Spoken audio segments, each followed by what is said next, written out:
Tak ja sa volám Daniela, som tu animátorka vlastne už 6 rokov, ale na Matejku chodím od malička. Bola som tu aj pokrstená, takže je to také miesto, kde strávim veľa času vždycky. A teda vediem aj dievčatá, stredko, šiestečky. Tak úplne prvýkrát, čo si pamätám, že som sa začlenila do stretiek, tak to bolo v mojom prvom ročníku.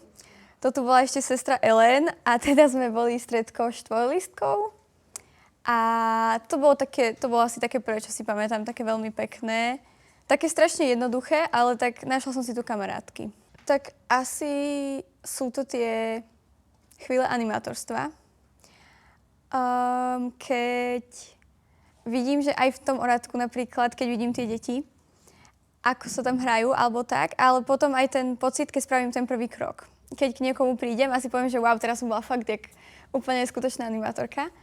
A k tomuto mi je niekedy aj veľmi pekným vzorom Salesiani. Takže to ma tak ako viackrát dostalo, že že toto je o tom, ako byť animátorka, že nie je to len také, ale musíš to naozaj žiť. Tak stredisko je pre mňa taký druhý domov.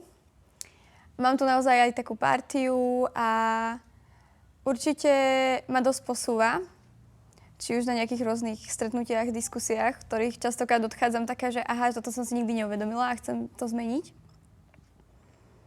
A teda hej, tá partia a aj takéto prijatie, čo tu mám, tak je to podľa mňa strašne veľká časť môjho života.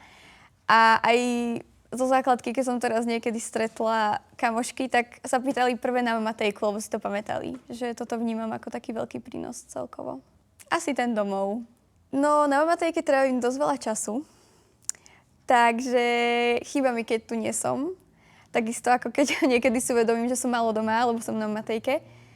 A tým, že tu mám také prostredie, kde naozaj si cítim dobre, tak asi to je také, že naozaj je taký domov druhý. Tak animátorom a mladým v stredisku by som odkázala, aby boli veselí, ale aj zodpovední. Na Matejke by som popriela, aby kráčala podľa takého vzoru Don Bosca.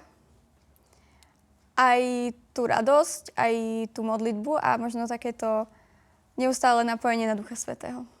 To mňa tak veľmi inšpirovalo u Don Bosca. Dobre.